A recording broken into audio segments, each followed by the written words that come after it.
ठीक है सर। तो लास्ट सेशन में देखा आप लोगों ने कि हमने भिन्न के बारे में बातचीत की है। समान हर वाली भिन्न के जोड़ घटाने देखे, फिर इसका असमान का हमने एक प्रश्न किया था।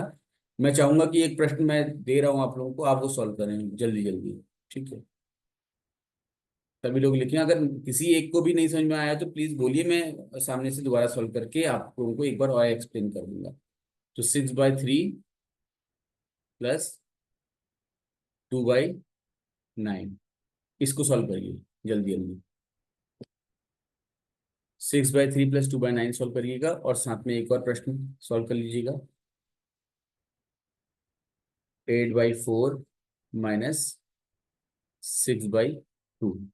ठीक है, तो ये प्लस और माइनस दोनों जाएंगे। तो अगर आप सभी इनका सही उत्तर देते हैं तो फिर हम आगे multiplication and division of fraction देख लेंगे।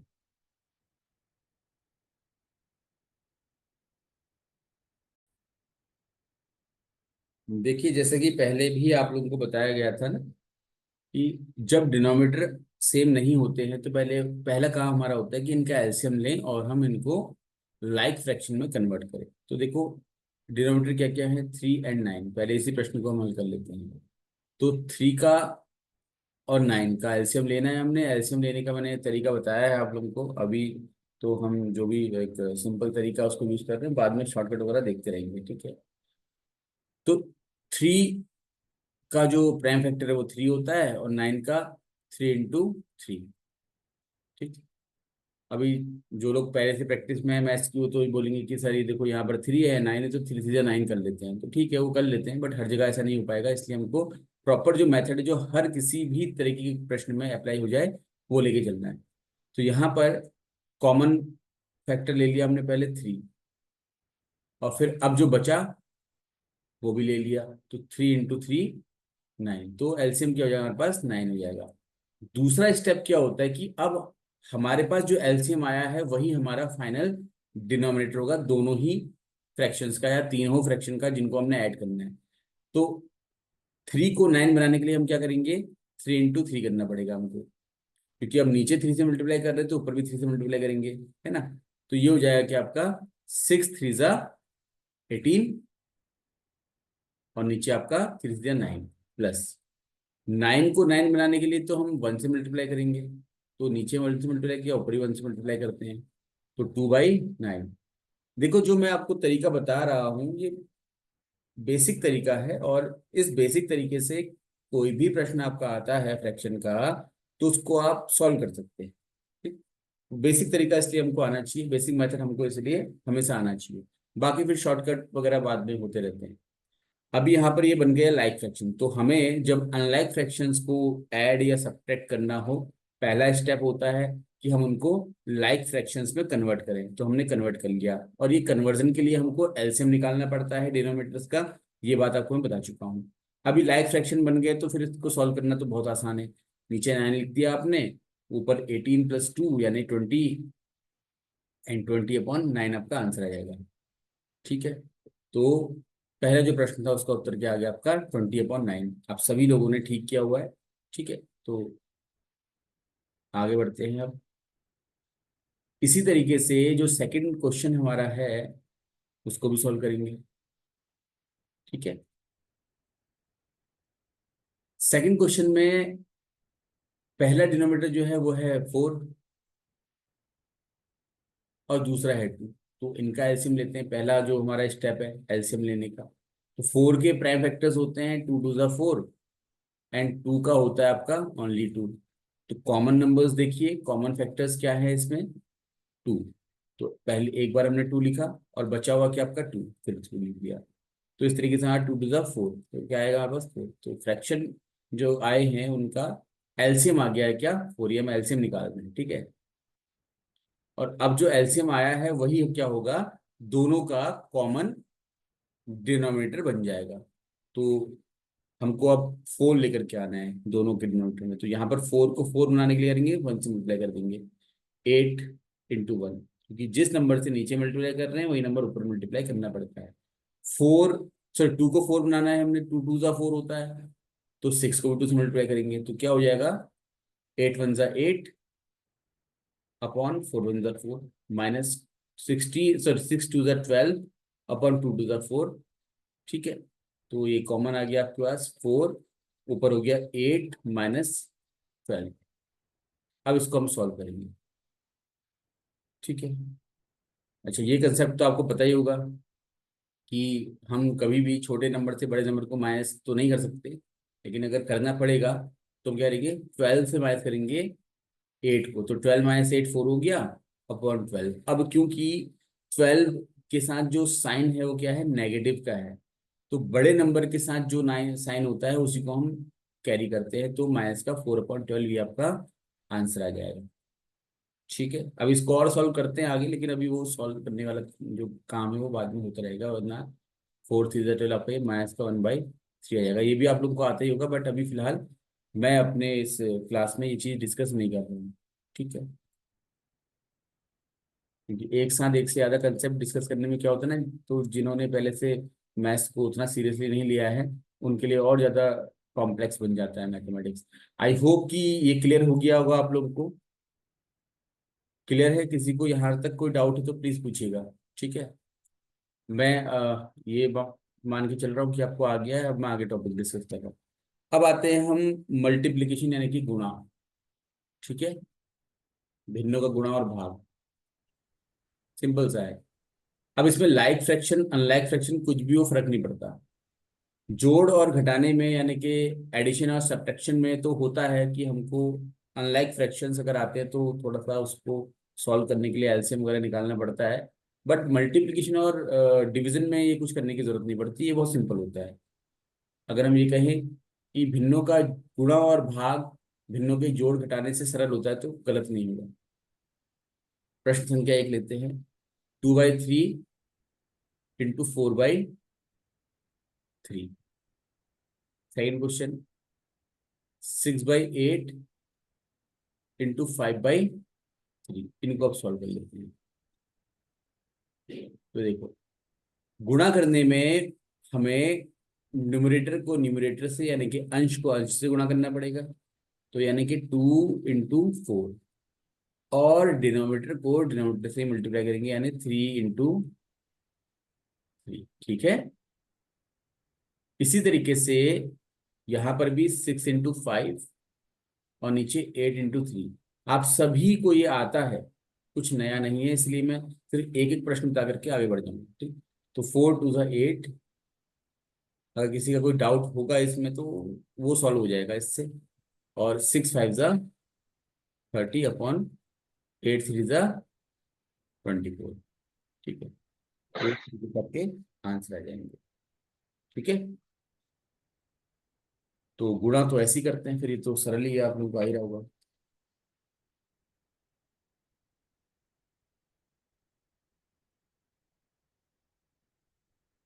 तो गुणा तक तो कोई दिक्कत नहीं है ना आप लोगों को, सिंपल सा है। गुणा में जो भी गुणा करना है आपको, न्यूमरेटर को न्यूमरेटर से गुणा करिए, डिनोमिनेटर को डिनोमिनेटर से करिए। ठीक, तो जो भी आएगा आंसर आएगा, बहुत सिंपल है। कहते हैं भाग की तरफ यानी कि डिवीजन। अब पहला प्रश्न ले लेते हैं इसमें, 2/8 divided by 6/3। And second question ले लेते हैं, 6/5 डिवाइड बाय 2/9। ठीक है, यहाँ पर थोड़ा सा ध्यान देना है आपको। मल्टीप्लिकेशन में तो हमने सिंपल सिंपल कर लिया आपका, न्यूमरेटर से न्यूमरेटर, डिनोमिनेटर डिनोमिनेटर। यहाँ पर थोड़ा सा एक काम करेंगे कि जब हमको फ्रैक्शंस को डिवाइड करना हो, तो जो पहला नंबर है, पहला नंबर मतलब जैसे यहाँ पर आपका 2/8 है पहला नंबर, इसको हम एज इट इज उतार लेते हैं। एज इट इज कॉपी करेंगे इसको। डिवीजन का जो साइन है इसे कर लीजिए आप मल्टीप्लिकेशन के साइन से कन्वर्ट, और इसके बाद वाला जो नंबर है इसका रेसिप्रोकल यानी कि इसका उल्टा लिख लीजिए।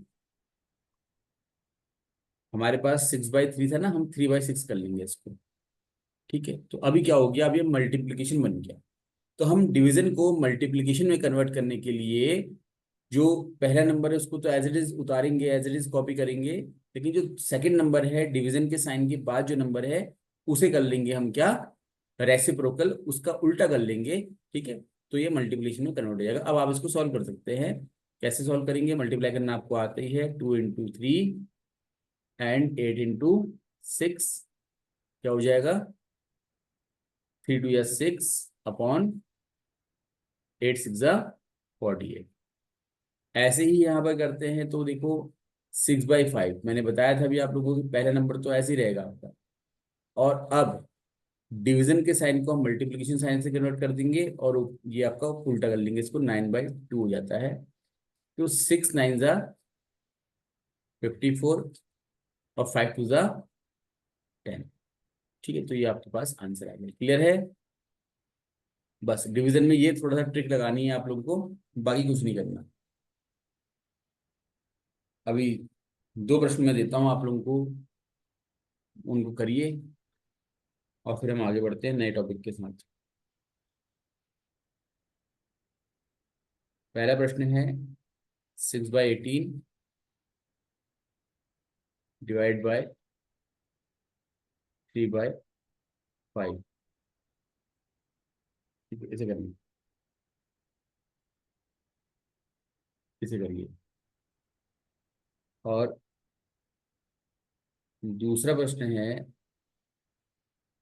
2/3 इंटू 6/9 डिवाइड बाय 4/3। ठीक है, प्लस 6/12। इसको सॉल्व करिएगा।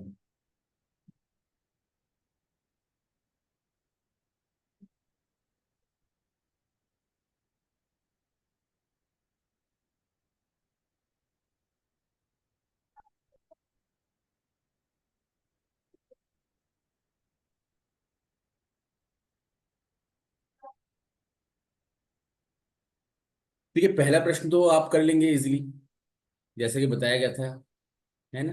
डिवीजन में 6/18 ऐसे रहेगा, डिवीजन के साइन को मल्टीप्लिकेशन साइन से कन्वर्ट करिए और इसके बाद वाला जो नंबर है इसको उल्टा कर लीजिए आप, 5/3।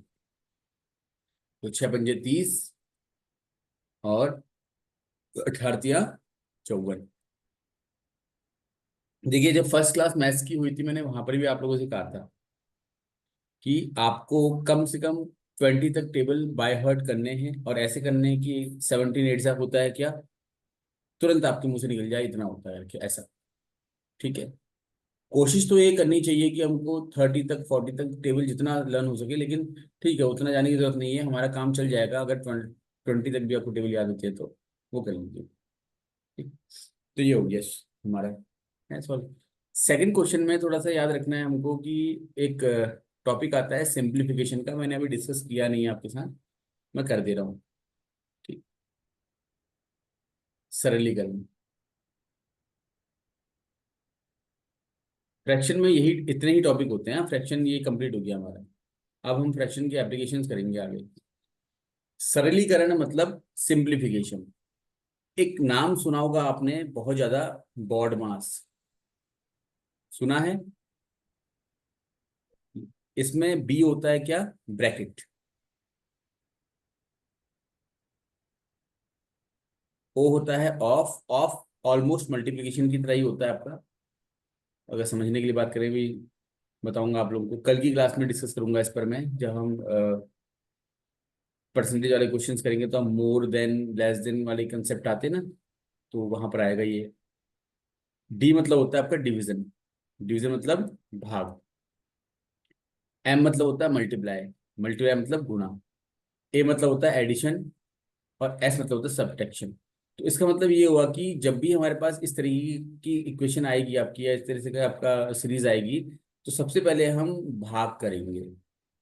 चाहे भाग पहले लिखा हो बाद में लिखा हो, अब यहाँ पर देखो आप, पहले मल्टीप्लाई लिखा हुआ है, लेकिन हम मल्टीप्लाई पहले नहीं करेंगे ना, हम भाग पहले करेंगे। ठीक है, वो हम डिसाइड करेंगे कि बॉड मास में पहले क्या आ रहा है उससे। ठीक है, इसके बाद जब डिवीजन पूरा हो जाएगा तो फिर हम करेंगे क्या, मल्टीप्लाई।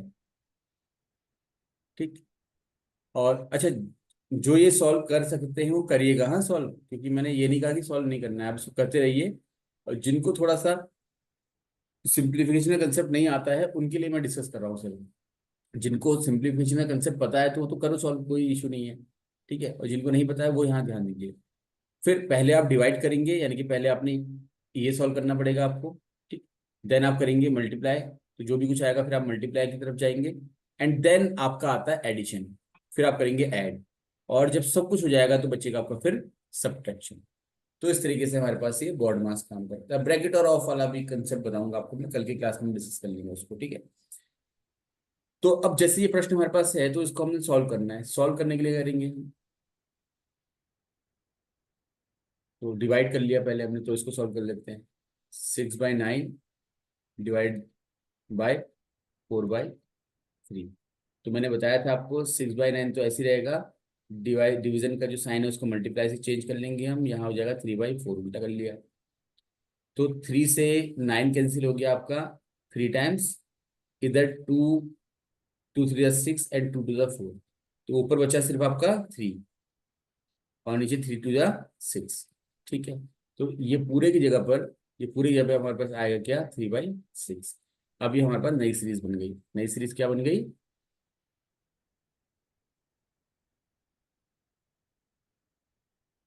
नई सीरीज ये बन गई कि 2/3 इंटू 3/6, इसकी जगह पर अब 3/6 आ जाएगा, ठीक है, प्लस 6/12। अब दूसरा काम क्या है, डिवीजन तो हो चुका, अब है मल्टीप्लीकेशन, तो इनको मल्टीप्लाई कर लो।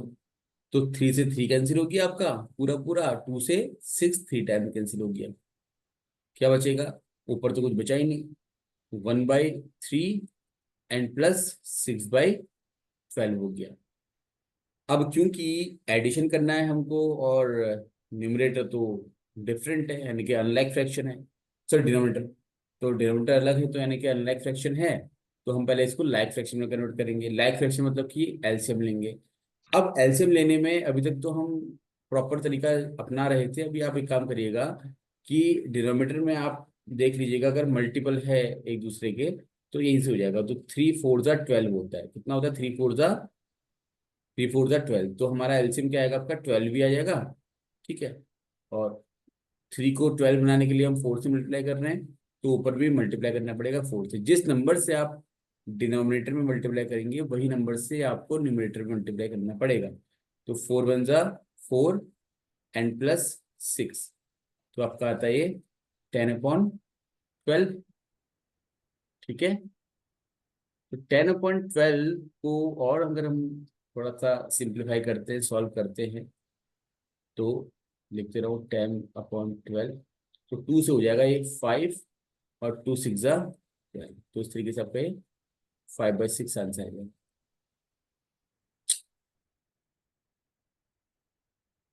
ठीक है,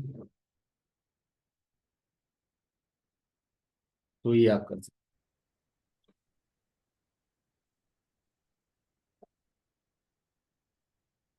हैं। ये आपने भेजा है मैसेज, ठीक है, 30/36 भी ठीक है। ठीक है, उसको सिंप्लीफाई करोगे तो आपको ये आ जाना है 5/6। ठीक है, तो यहाँ तक क्लियर है आप सभी लोगों को, किसी प्रकार का कोई डाउट, कुछ क्वेश्चन तो नहीं है ना। अच्छा, सही है। ठीक है, देखो अभी तो क्वेश्चन आएंगे भी नहीं। अब धीरे धीरे कल की क्लास से फिर हम जब परसेंटेज पर डिस्कशन करेंगे, उसके आगे के टॉपिक डिस्कस करेंगे, प्रॉफिट एंड लॉस डिस्कस करेंगे, वहां पर एट लास्ट कैलकुलेशन यहीं पर आके अटकती है। तो इसीलिए ये जो एलसीएम एचसीएफ फ्रैक्शन पर बहुत चर्चा की जा रही है डिटेल में, इसलिए की जा रही है कि वहां आप लैंग्वेज को पढ़ने के बाद, समझने के बाद फाइनल कैलकुलेशन में ना अटक जाए, इसके लिए ये किया जा रहा है। ठीक है, तो इस पर आपने थोड़ा सा ध्यान देना है। तो कल की क्लास में हमने परसेंटेज डिस्कस करना है, थोड़ा सा मैं आपको उस पर एक ब्रीफिंग देता हूँ कि क्या है क्या नहीं है।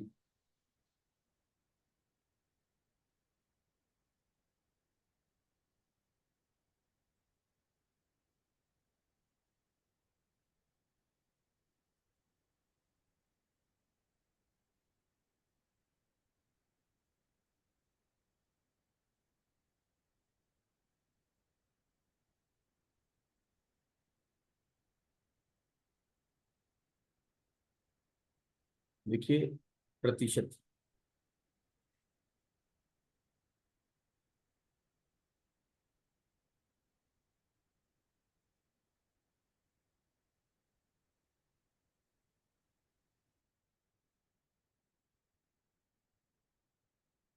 प्रति मतलब जानते ही ना, प्रति मतलब क्या होता है। तो जो प्रतिशत है दो शब्दों से मिलकर बना है, प्रति और शत। शत मतलब होता है आपका 100, है ना। शत मतलब 100। ऐसे ही यहाँ पर परसेंट, सेंट मतलब 100 होता है, ठीक है। तो प्रत्येक 100 में जो एक मान है उसको हम प्रतिशत कहते हैं। जैसे 2%, मतलब 2%। ये इसकी भाषा है, ये गणितीय भाषा है और ये आपकी हिंदी भाषा है। 2% को हम 2% भी कह सकते हैं। दो ऊपर लिखा हुआ है, प्रतिशत हो गया, ठीक है। परसेंट, समझ में आ रहा है। ऐसे हम बोलेंगे 4%। प्रतिशत मतलब कि प्रत्येक 100 में कितना है, तो 400। अच्छा, इसको और सरल बनाते हैं। 2%1000 बोलूंगा अगर मैं, तो क्या हो जाएगा, 2%1000, ठीक है। ऐसे ही 4%1000 कहा जाएगा, तो 4%1000। बस ये समझ लीजिए कि जो हिंदी भाषा है उसको हम गणितीय भाषा में लिख दे रहे हैं, बस इतना ही है और कुछ नहीं है, ठीक है। तो ये है आपका, अगर कुछ भी प्रतिशत कहता है तो आपको बट्टा 100 कर देना है, तो वो आपका प्रतिशत बन जाएगा। अब ये जो प्रतिशत हिंदी में लिखा है इसके लिए एक चिन्ह होता है, हम गणित में यूज करते हैं। आप सभी लोगों को उसके बारे में पता होगा, हम उससे चलते हैं आगे, ठीक है। मैंने अभी आपके सामने लिखा 2%, तो 2% का चिन्ह होता है ये, कितना हो जाएगा, 2/100। अच्छा, मुझे ये बताओ कि यहाँ से आपको क्या ये नहीं लग रहा कि ये जो प्रतिशत है, इसको हम प्रतिशत बोल रहे हैं, इसका मतलब हो गया 1/100। हो गया कि नहीं हो गया, बताओ क्यों। हाँ जी सर। इसी प्रतिशत को हिंदी में मैं लिखूंगा प्रतिशत, तो क्या हो जाएगा, 1/100 हो जाएगा, है ना। हालांकि इसको हम 1% कह देंगे, लेकिन प्रतिशत मतलब कि बट्टा 100 हो गया, प्रतिशत हो गया, वो बस इतना समझना है। अब इसी का यूज हमको प्रश्नों में करने को मिलता है, तो अगर हमें कंसेप्ट क्लियर है तो हम उसको इजीली कर सकते हैं। अगर प्रश्न आपको दिया जा रहा है 6 का 5%, ऐसे लिख दीजिए, है ना, या फिर ऐसे लिख दीजिए, आपकी मर्जी। 6 का 5% कितना होगा, बताइए।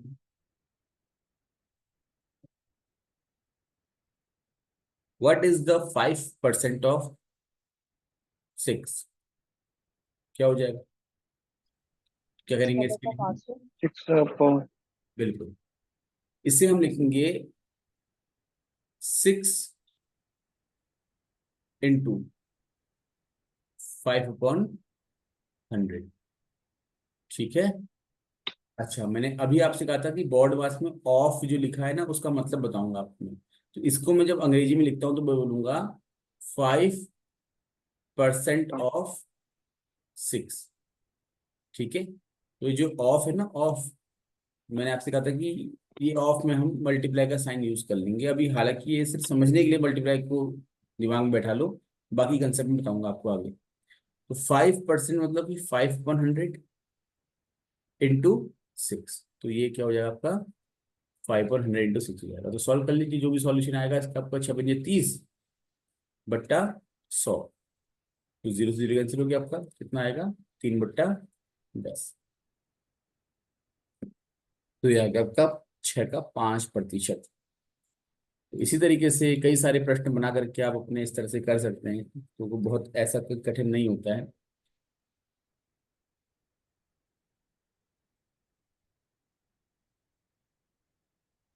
अब एक प्रश्न और बनता है कि 10 का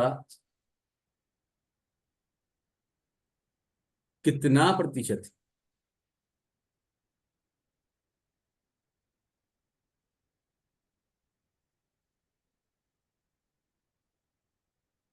5 होगा, बताइए आप। ठीक है, तो भाषा समझनी है हमको। ठीक है, मैं इसी को अंग्रेजी में लिख रहा हूँ। What percent of 10 is 5। ठीक है ना। अब यहां पर गणित की भाषा का प्रयोग करना है हमने। व्हाट मतलब एक्स, जो हमको पता ही नहीं है कितना होगा। परसेंट मतलब, परसेंट हो गया x%। ऑफ मतलब इनटू, है ना। 10 इज मतलब इज इक्वल टू 5। तो 10 का कितना मतलब क्या हो गया, कितना प्रश्न है ना, कितने को x बना लिया हमने, x%। तो 10 का मतलब गुणा होता है, तो 10 गुणा x% बराबर 5। इस तरीके से हमारा ये एक इक्वेशन बन जाएगी, इसको हम सॉल्व करेंगे। तो ये x का कितना परसेंट, परसेंट को लिखते हैं हम 1/100, इंटू 1/100, और इंटू का साइन तो है ही हमारे पास 10। ठीक है, इज इक्वल टू 5। अब यहाँ पर x का जो मान आएगा वो हमारे पास उत्तर हो जाएगा। तो ऐसे प्रश्न भी आपको एग्जाम में देखने को मिल सकते हैं। हालांकि ये बहुत सरल प्रश्न हुए, इतने सरल तो नहीं मिलेंगे। हालांकि हाँ, डिपेंड करता है कि कभी किस्मत अच्छी हुई तो ऐसे प्रश्न मिल जाते हैं, लेकिन किस्मत खराब हुई तो ऐसे प्रश्न भी हम वहां पर हल नहीं कर पाते। ठीक है, तो ये हो जाएगा आपका, जीरो से जीरो कैंसिल हो गया, x/10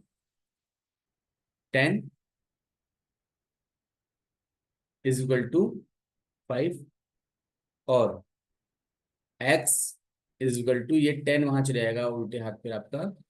तो मैंने बताया पहले भी आपको फर्स्ट क्लास में कि 10 डिवाइड में तो मल्टीप्लाई हो जाएगा, तो 5 × 10, यानी x का मान कितना हो गया, 50।